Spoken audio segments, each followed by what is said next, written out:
Okay, well, now we're going to try to write a sonnet here. We're in my den here. Whoops, there goes the pencil. If you can see here, this is sort of like the factory here. I've got poems here. If you pan over, that are the folded ones are ones that have come back rejected. The other ones are ones to go out up there. And I was thinking of doing a local guy, or fairly local guy, Ed Gein, who was the inspiration for Psycho and also the Texas Chainsaw Massacre. The first thing to do is to get sort of, if we want to take a baking metaphor, is to try to get the ingredients. And so we have to look up for the historical elements. What I'm going to do is I'm just going to go and get my encyclopedia, or a couple of books on killers, and look up a few facts of Ed Gein's life. So now what you do is, since I've got the basic facts of this guy's life, now we want to put them in some kind of order, something that's an in, and I still don't know what. So this is why I've got a sheet of lines that are interesting. So I'm going to scan through some of these lines, and maybe anywhere from 2 to 6 lines that might interest me. And I'm not necessarily looking for violent lines, since obviously anyone reading about Ed Gein and just the things that are going to appear are going to portray him as a violent, fiendish individual. So you want lines that are going to stick out, especially some that might stick out tangentially. Well, here's a phrase, a space and time, and that's from actually from a 10 Years After album from the early 70s, 10 Years After Alvin Lee. Instead of him doing something, just a moment, a snapshot, and how maybe Vermeer might have painted Gein. The uncaused moment, that's a Vermeer type phrase, the uncaused moment that is this period. And as the line shows, the period it's talking about is the period that ends that phrase. So I've got an idea now, just seeing that line, not only just trying to incorporate the visual element, but for the poem to acknowledge that it is a piece of art, that it uses things as periods, is interesting. So we want to get a picture of Gein, but now this gives me the idea that the third person speaking in the poem is going to be acknowledging that this is an artifice. The uncaused moment is the uncaused moment that is this period. Oh, perfect, 11 syllables. The uncaused moment that is this period. The uncaused moment that is this. So now, but if I'm going to directly, so I have to drop the period. The uncaused moment that is this comma, yeah, is a bough that for a moment stays. Thinking I'm not going to mention Gein in the poem. I'll have Gein in the title, which will be enough there, and it'll be anonymous. And that what that does too is it separates the title from the poem, and it makes them two equal partners that you have. If you read the poem separately, you're going to have one thing, and then the title adds another dimension. And since I want to acknowledge the artifice of the poem and the Vermeer-like dimension of looking at Gein, it gives a number of perspectival insights. So let's see, the uncaused moment that is this comma is the bough that for a moment sways, is the bough that for but a moment sways, and but with but a moment sways, because I've already acknowledged the comma, as only its motion relates the day. So that gives me the 10 syllables in that line. As only its motion relates the day. Instead of relating to the day, to relate the day is a more active, because you're taking the image of the swaying bough and it's grabbing hold of the day rather than just being in relation to the day. So the dropping of the to there is good, because the uncaused moment that is this comma is the bough. So the comma is the bough, and so while that's the visual element within the poem, the comma, the artifice of the literature of the poem, the words here, the technique, is what is the bough. And I'm thinking that's something, that's an abstraction. So that's why instead of beyond the bars, I was looking for a visual image, you know, that these bars or that this window infers. But I said, well, if I've got the comma here and the comma is the bough, then the bars perhaps on his gate can be the actual sonnet. And so now I'm thinking of making the actual poem form somehow the thing that hermetically seals in this person. I still haven't mentioned, you know, the murderous intent yet. At the mellifluous light of morning. And so I've got morning, I don't need that, and I had sways. So I'm going to use some variant of the line, the bough that for but a moment sways as with stays, and then morning with evening, and probably at the end of this quatrain here, or maybe not, maybe it'll be at the, because I'm thinking of going Baudelairean, 4-4-3-3 in terms of line structure now. Infers,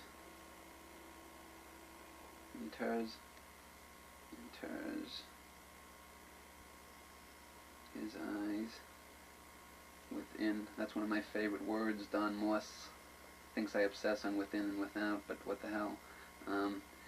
Inters his eyes within this space in time.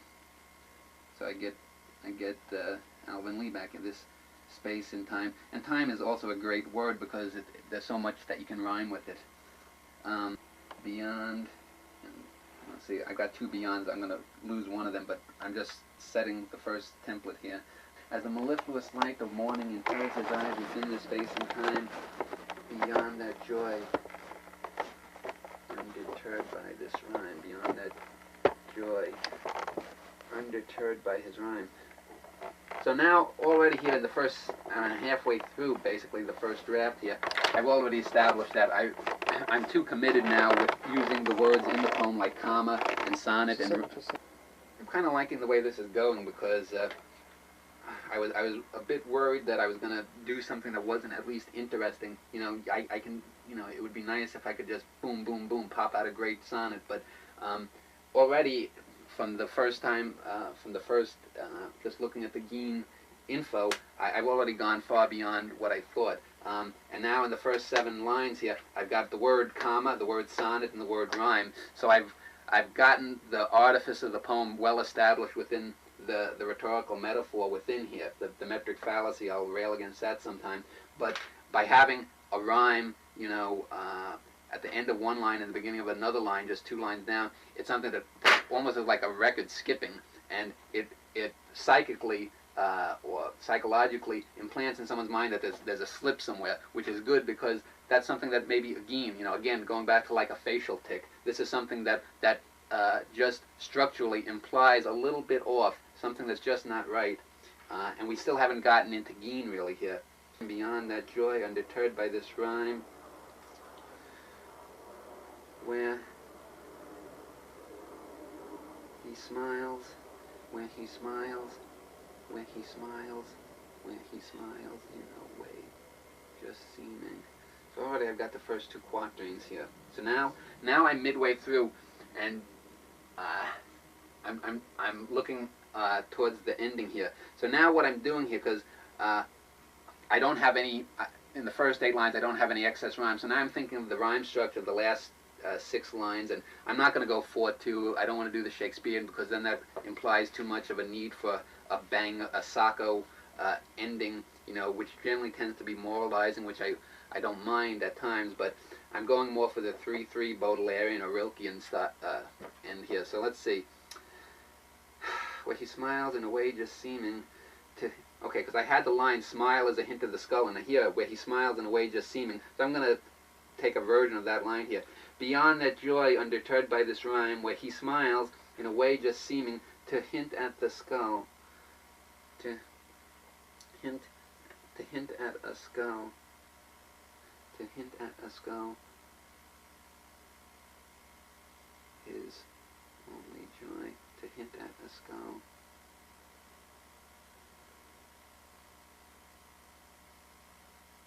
Only it relates. To hint at his skull. To hint at a skull. Which only relates. To hint at a skull. Which only relates. Which only relates to his past. To his past, which this poem, because I've got the piece on, to his past, which this poem,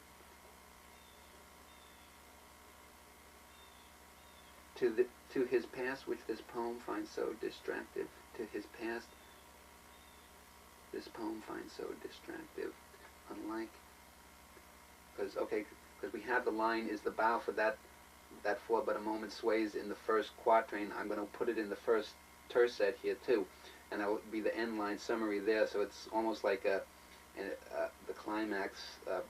Let's see, To hint at a skull which only relates to his past, this poem finds so distractive. Unlike that bough, unlike that bough, which for a moment stays, unlike that bough, which for a moment stays. So already I've committed now with this relates distractive and stays to usually they go, wait a minute, relates, stays, that's close enough. And now I'm looking here at things that I have left over that I haven't used, words like grabastic and smallness, music, and I have to still get in the last terse at mellifluous light of evening. One stays within, and here's probably my final use of the artifice here. Unlike that bough which for a moment stays within, I'm looking for something on the artifice of the poem here, which for a moment stays within, because I also had the word within up there. Unlike that bough which for a moment stays within, the poem stays within.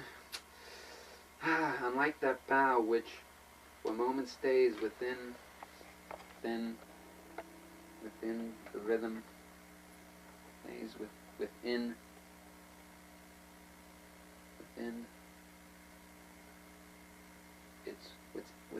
its rhythm,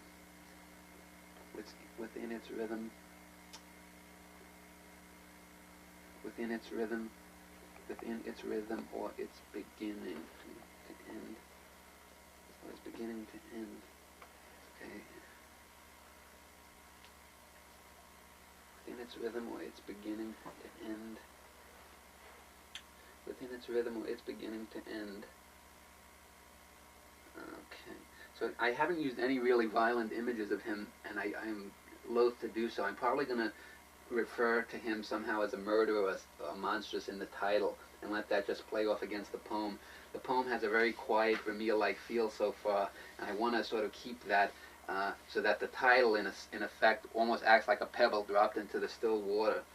Now I'm trying to end it here. Now I want to get the phrase mellifluous light of evening to parallel the morning earlier, and I've got beginning, so that's why I use the word beginning, so that I get the almost near the rhyme of the ings there, the gerundas, and distractive is the middle sentence, or the middle line in the first terse set. So I'm looking to try to work in and then there was life, or maybe even grabastic in there, to get an off rhyme. I'm not committed to having total rhymes here. But let's see here. Let's try. Sometimes we'll just force it here, and then I'll polish it up later. Where he smiles in a way just seeming to hint at a skull which only relates to his past, this poem finds so distractive, unlike that bough which for a moment stays within its rhythm, or its beginning to end, period, and it ends. To end and it ends, and then there was life. 10 lines. And then there is life. See, I had and then there was life, but then there is life, because we don't want to be looking from the past here. That is this coming, because I've been in the present tense the whole poem, so it gives a very Genesis-like feel here, but I need to get the last line in here.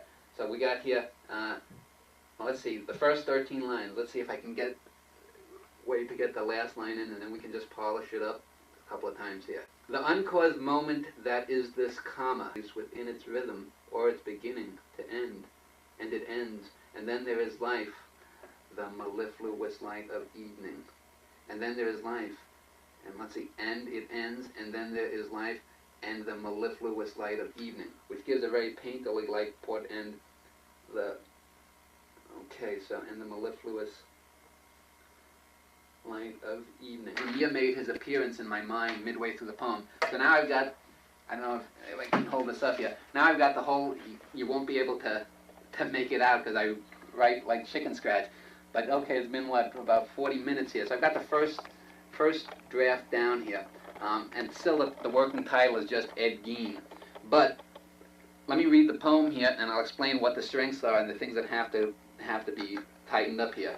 So we've got Ed Gein. The uncaused moment that is this comma, comma, is the bough that for, comma, but, comma, a moment sways, as only its motion relates the day, beyond the bars that this sonnet infers, as the mellifluous light of morning inters his eyes within this space and time, beyond that joy undeterred by this rhyme, where he smiles in a way just seeming to hint at a skull which only relates to his past, this poem finds so distractive, unlike that bough which for a moment stays within its rhythm, or its beginning to end, period, and it ends, period, and then there is life, period, and the mellifluous light of evening. So we have the progression, especially, and it's odd. I rarely use rhetoricals, Whitman-like rhetoricals, and in a sonnet, but I think it works in this case because it gives a.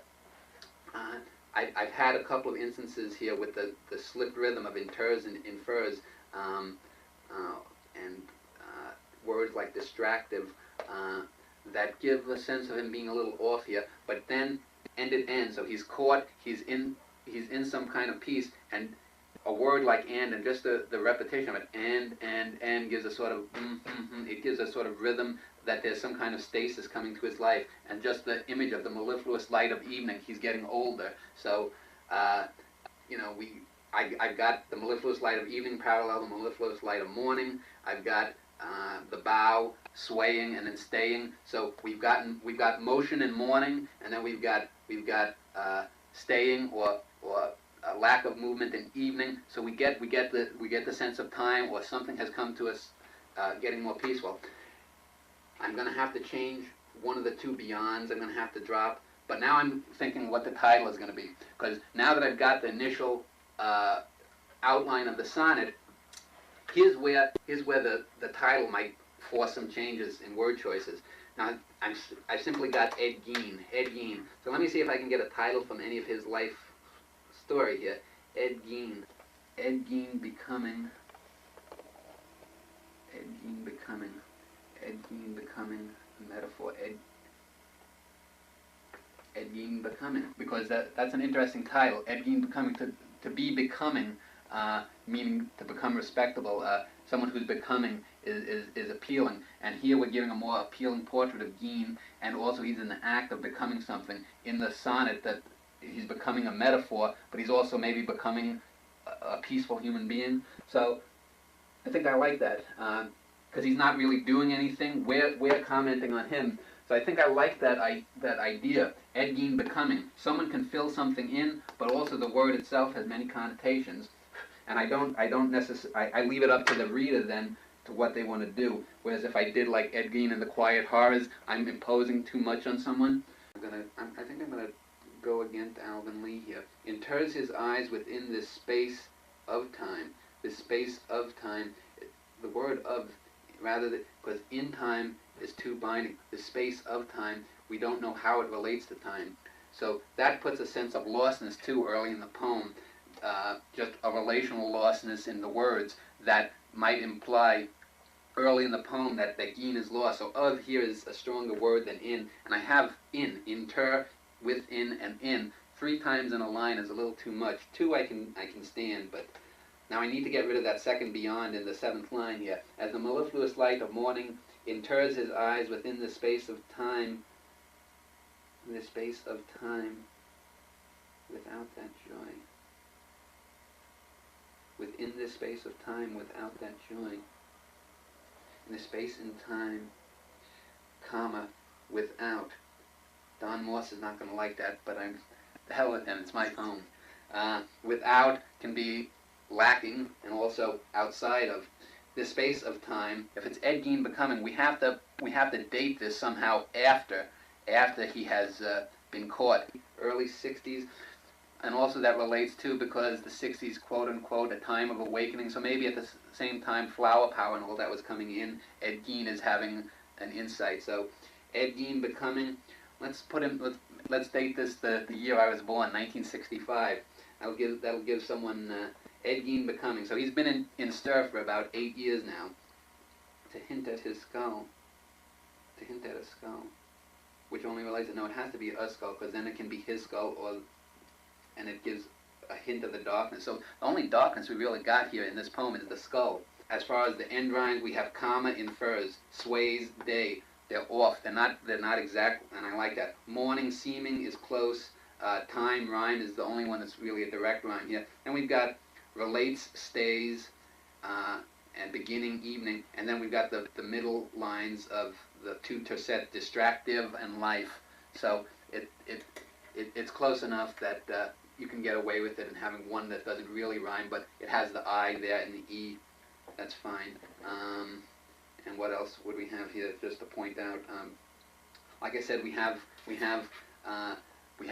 the swaying and the morning, and then we have the calm, the staying, and the evening, and both with mellifluous light. So we have coming together the and of the last three sentences gives, and in a sense, the use of the and almost is a grammatical recapitulation of the I's in the 12th line within its rhythm or its beginning, and so we have a sense that the poem here is using devices, and because we've acknowledged that we've acknowledged throughout that there's a comma sonnet poem, that it is an artifice. The first period really doesn't appear until the 13th line. I didn't want to put a comma, for example, after where he smiles in the 8th line, where he smiles, comma, in a way just seeming, because it wouldn't relate to the next line. It would be confusing. But here I added a comma, for example, unlike that bough which, comma, for a moment, comma, stays, comma, because it'll connect well to the next line within its rhythm. But also, too, going back to the line that it relates to earlier, is the bough that for, comma, but, comma, a moment sways.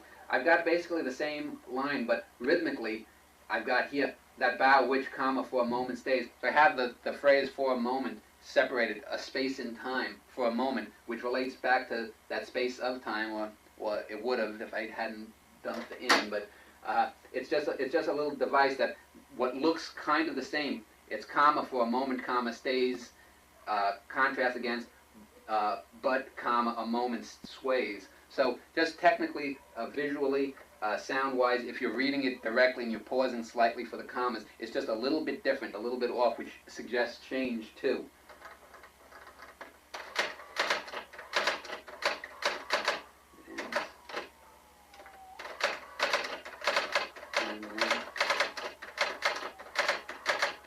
To end, and it ends, and then there is life.